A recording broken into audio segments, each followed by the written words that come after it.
Once a year, the global elite gather at the World Economic Forum, or WEF's, annual winter conference in Davos, Switzerland, to discuss the future of the world without our input. But you probably knew that already. That part I already knew. What you may not know, though, is that the WEF hosts another annual summer conference in China called the Annual Meeting of the New Champions. It seems this year's edition didn't get much media attention, though. That's why today we're going to bring you up to speed on everything that happened at this year's so-called Summer Davos and what it means for you and the markets.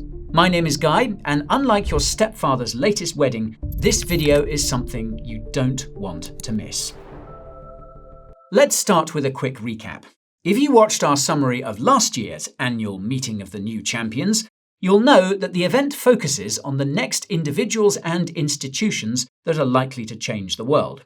In other words, it focuses on the next generation of elites being propped up by the WEF. Now, for context, the WEF is aware that if it wants to continue to be relevant, then it needs a steady stream of new elites to rule over us. And to that end, the WEF has been working on recruiting young global shapers who ensure the WEF's agendas are met in cities, and young global leaders who ensure the WEF's agendas are met in countries. In fact, many young global leaders have gone on to become presidents and prime ministers. And no, this is not a conspiracy theory. This is not a conspiracy. Many of you will know that the WEF's founder and former chairman, Klaus Schwab, famously revealed in an interview that the WEF had, quote, penetrated the cabinets of governments in major countries, helping to install leaders such as Angela Merkel in Germany and Justin Trudeau in Canada.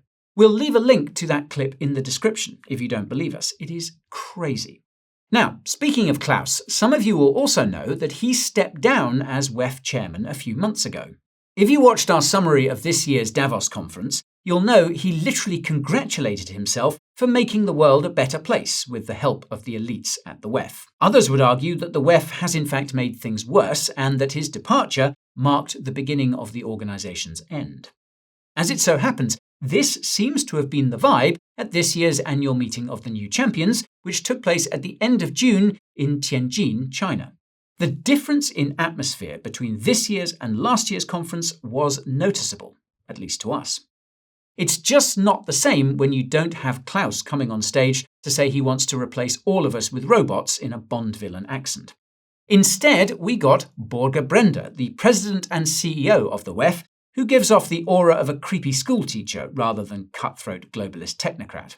Well, makes a nice change, I suppose. On that note, what's interesting is that the WEF has yet to announce a new chairman at the time of shooting. After Klaus stepped down, former Nestlé chairman and CEO Peter Brabeck-Letmather was announced as interim chairman and continues in the role. Now, if that name sounds familiar, that's because Peter is infamous for claiming that water is not a human right a few years back. Peter has since changed his stance, at least according to Nestlé's website. In any case, it's clear that Peter is a lot more cutthroat than Borge, and it gives us a sense of what the WEF's next chairman is going to be like. Nobody seems to be rushing to take the role, and it's easy to see why. As things get harder around the world, the average person is looking for someone to blame. The WEF is perhaps the easiest target as it consists of the most powerful individuals and institutions, many of whom are directly responsible for creating the stagnant economy and growing wealth inequality that we see today. The more these trends continue, the more scrutiny there will be around powerful organizations like the WEF.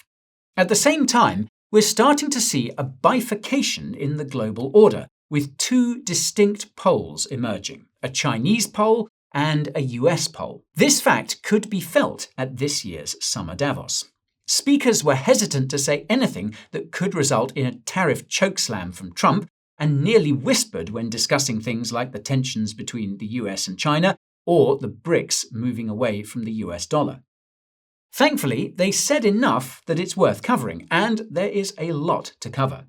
But before we get into all that, if you're enjoying the video so far, then be sure to smash that like button and subscribe to the channel and ping that notification bell so you don't miss the next video. Now, the theme of this year's Summer Davos was, quote, entrepreneurship for a new era, and it took place right when things were getting spicy. Israel had just struck Iran, and it looked like the conflict was on the brink of escalating into a regional war. For reference, Iran exports 90% of its oil to China, and China imports 15% of its oil from Iran. You'll recall the summer Davos took place in China. This made for a very tense backdrop. In any case, for the sake of simplicity, we'll break down our summary of the conference by day, starting with the panels on day one. The first one that caught our eye was called, quote, Contours of a New Economic Order. In case it wasn't clear enough, it focused on the changing world order I noted earlier. After the moderator noted that Iran and Israel were fighting as they spoke, Columbia professor Jeffrey Frieden stated the obvious, and that's that the US has kept the world largely in order since the 1950s, but that this order is starting to turn into chaos.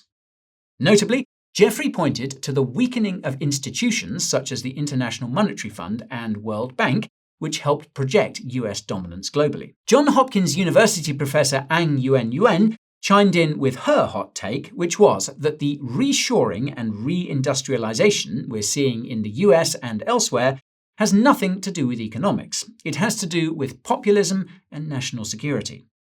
This makes it fundamentally different from the other kinds of industrialization trends we've seen in countries like China, which are primarily economic. Notably, Ang said that this fact means that other countries which were counting on industrialization to grow their economies will have to take a different strategy. To bring you up to speed, many economists believe that economies follow a sort of natural progression of growth, from production to consumption. So, it looks like either the economists or the developing countries will have to come up with a new approach. Ang said that countries like China, which managed to industrialize before the door started closing on the old kind of economic globalization, should be able to pivot from production to consumption. The caveat is that people don't consume or invest when there's lots of uncertainty. As you'll soon see, this is a big problem that the WEF is struggling to address. And it's an even bigger problem when you consider that the WEF wants AI and robots to replace labour. Now, I'm not sure if they've noticed, but AI and robots do not consume. Humans do. So, if you want to grow the economy through consumption, you need to empower workers and not replace them with technology. This is a fact that Carlson Tong, the chairman of Hong Kong Exchange and Clearing, seems to have forgotten. But back to Jeffrey. Now, he was one of the only big cheeses we saw speaking at the WEF who understands how big of a problem uncertainty is for consumption and the flow of capital. He's the only one who highlighted the fact that uncertainty is highest in developing countries, which happen to be the ones that need the most consumption and capital investment in order to grow. He also underscored the need for long-term certainty. Now, we couldn't help but be reminded here of something chilling that Blackrock CEO Larry Fink said in an interview a few years back.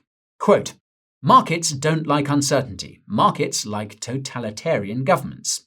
And, quote, "Democracies are very messy, as we know in the United States." Link is down below, FYI. Put simply, powerful individuals and institutions prefer countries like China because they know exactly what to expect in the future and can plan for it. The scariest thing about this fact is that you could argue that the average person also prefers this totalitarian stability. It would help explain the rise of more authoritarian parties around the world. The only real difference is that some are left-wing and some are right-wing. Anyways, another panel that caught our eye was titled, quote, Top 10 Emerging Technologies of 2025. Now, believe it or not, but the discussion wasn't all that focused on AI. Instead, it was focused on biotechnology, with panelists discussing everything from drugs that permanently live inside your body to sensors that will exist in your body and that can be detected by objects in your surroundings, like cars. If you're terminally online, you might have seen the viral clip of a scientist named Matthew Lau proposing genetically modifying humans to make them allergic to meat, so they eat less meat and save the planet, or whatever. Matthew doesn't seem to be a part of the WEF, nor were his comments made at a WEF event, but it was along the same lines as the Top 10 Emerging Technologies panel. Dystopian. Anyhow, yet another panel that caught our eye was titled, quote, Chief Economists Briefing. That's because it continued discussing something that was briefly discussed during the Contours of a New Economic Order panel, and that's the EU's role in this emerging world order. Jeffrey had briefly noted that the most fascinating relationship to watch in the coming years will be that between the EU and China. In the chief economist's briefing, Thai economic advisor Santitan Satiratai argued that the EU could become the third pole in the New World Order. The key word there is could. He acknowledged the fact that just because the EU has the chance doesn't mean that it can capitalize on it. Many challenges remain, namely the fragmentation of European capital markets and the sovereignty of EU economies. If you watched our recent video about the EU's plans to use the savings of Europeans to fund its ideological agendas, you'll know that these plans are essentially a backdoor for parts of the Economic and Capital Markets Union that was previously rejected by most EU countries. When you remember that institutions like Blackrock prefer authoritarian regimes, it paints a pretty bleak picture for Europe under the EU. And this ties into another panel that caught our eye, which was titled, quote, Reading the US Economy. It perfectly portrayed the approach that the global elites have towards us plebs as data points in their models. First, American University professor Robert Koopman suggested that he was happy that many people who came into the US illegally aren't being caught because it will make the economy strong. Then, Bloomberg editor Stacey Vanek Smith said that reshoring will cause wages to rise, which is a bad thing because it'll cause inflation. As a not-so-fun fact, panelists at previous WEF discussions had revealed that the US needed a steady stream of 500,000 new workers a month to ensure wages remained under control. This could explain why there was so much illegal immigration under the previous administration. Whatever the case, it appears that the average person is starting to realize that abstract measures like GDP don't directly reflect their quality of life. However, it appears that the average person still doesn't understand that the powers that be need GDP to rise, even if it's at your expense. That's just because if GDP starts to slow, debts become harder to repay, and powerful institutions and individuals will default. If you need evidence of this, look no further than the efforts being made by Blackrock & Co. to get retail investors to start buying private equity and private credit. Many analysts have rightfully pointed out that their attempts to sell institutional products to retail is evidence of problems behind the scenes. Italian politician Valentino Valentini actually confirmed this during a panel titled, quote, Trade, Trends and Endgames.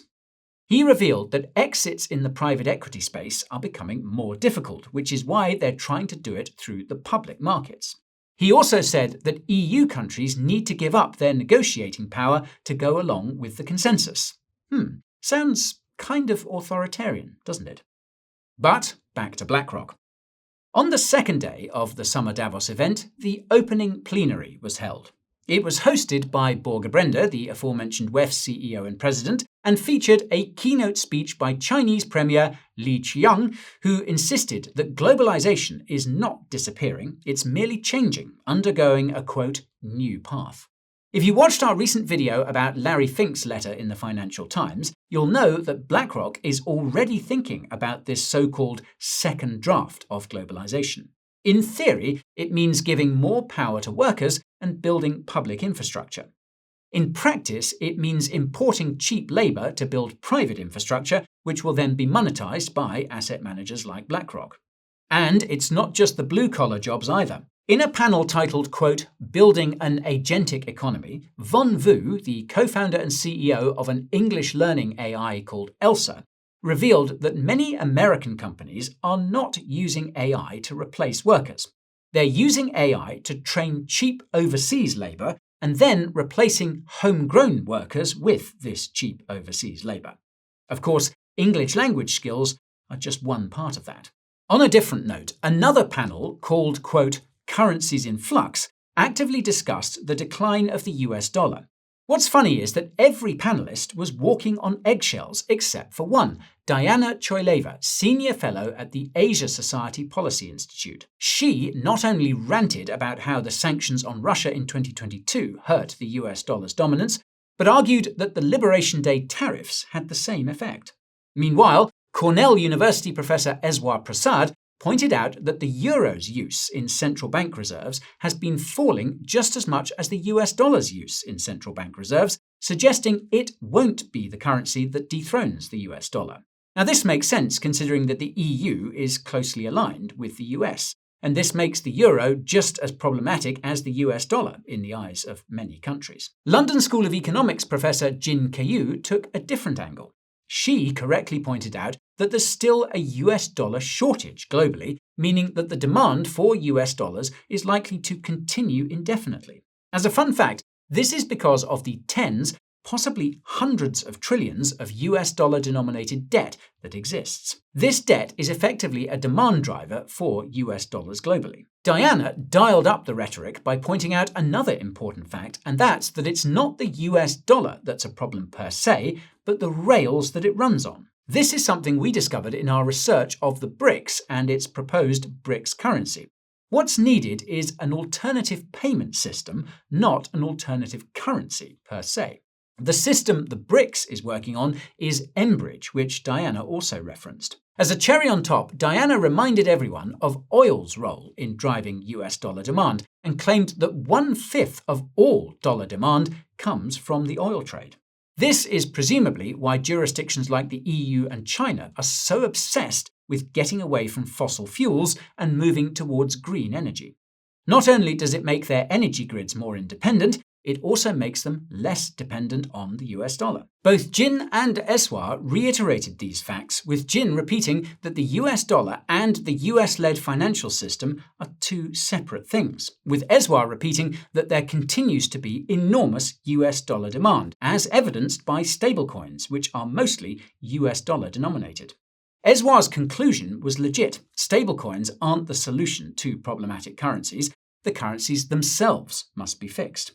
Whereas the problem with the euro is fragmentation, the problem with the Chinese yuan is the free flow of capital.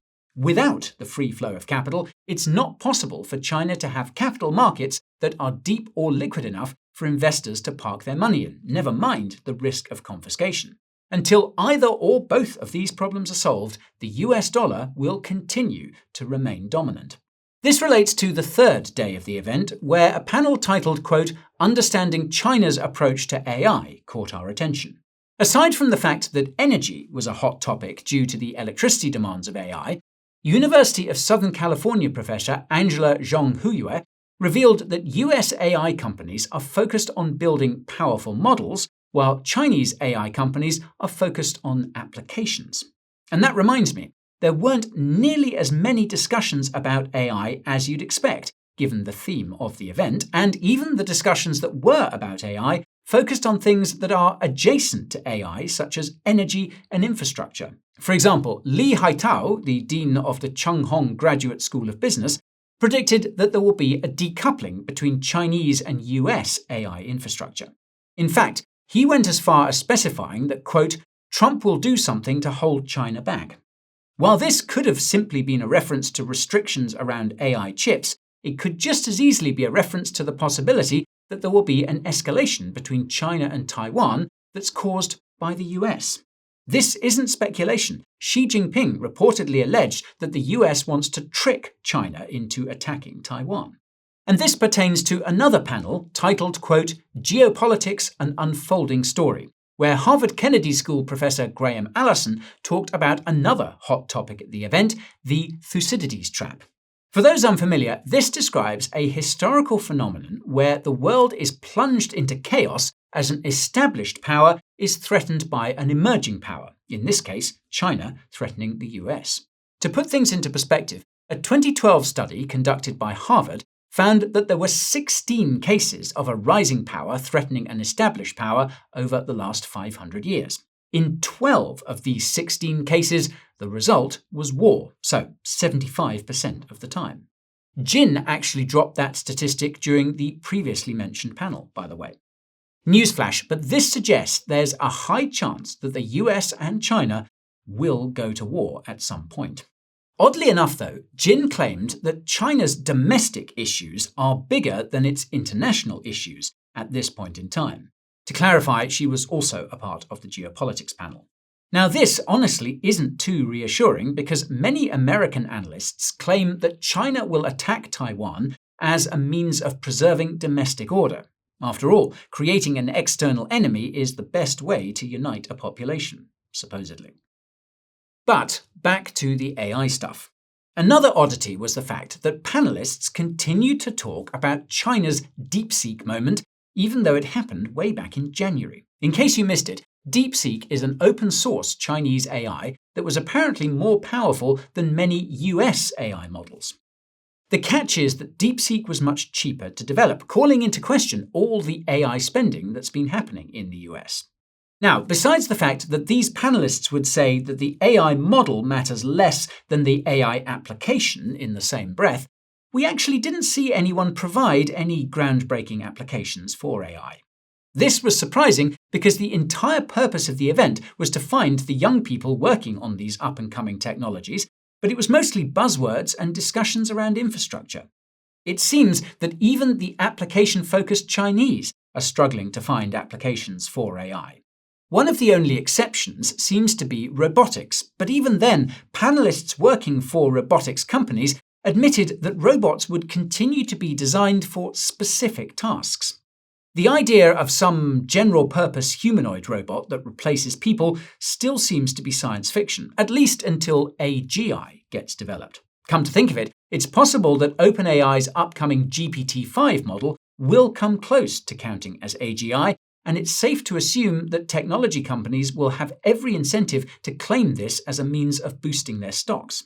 In case you missed the memo, GPT-5 will be announced sometime over the summer. It goes without saying that it'll have some interesting effects on the US and on China, for that matter. Now, this brings me to the big question, and that's what all of this means for you and for the markets. Based on what was said at the WEF Summer Davos, the answer to the former seems to be more economic, political, and social uncertainty because of a gradual decoupling between the US and China. The answer to the latter isn't any different: turbulent and volatile markets as investors try and position themselves accordingly. The key takeaway from this year's annual meeting of the new champions is that the world is changing and that nobody knows what the new world will look like. Not even the WEF's biggest thinkers. Although they hint at things like wanting more authoritarian governments to create certainty, they don't seem entirely on board with the idea because those governments could easily turn against them. One thing is for sure, though, and that's that the WEF is desperate to stay relevant in this changing world. The good news is that this doesn't seem to be working because recent changes in politics and public opinion seem to have stopped the WEF's agendas dead in their tracks. The bad news is that the WEF isn't giving up and still seems dead set on achieving its ideological goals by 2030. FYI, the reason why you see the 2030 date everywhere is because that's when the United Nations' Sustainable Development Goals, or SDGs, are supposed to be met in every country. The SDGs include dystopian technologies like CBDCs and digital IDs, which are intended to be implemented in public-private partnerships. The ESG investment ideology explicitly seeks to help achieve the UN's SDGs. Now, if you've been keeping up with our coverage of ESG and the SDGs, you'll know that those SDGs were first called the Millennial Development Goals, or MDGs, and they were supposed to be met by 2015. This deadline was missed, mostly because of the global financial crisis, so the UN rebranded and tried again. Some would say we're headed for a similar scenario with another financial crisis, possibly around the corner. So this begs the question of whether the outcome will be the same. Will the plans of the global elite be foiled because of the next financial crisis, like last time, or will they use it to their advantage to implement their new world order this time around? Give us your answers in the comments below. And once you're done, check out our video about why consumer debt could be the trigger for the next financial crisis using the link in the top right. If you made it this far, thank you as always for watching, and I'll see you in the next one. This is Guy, signing off.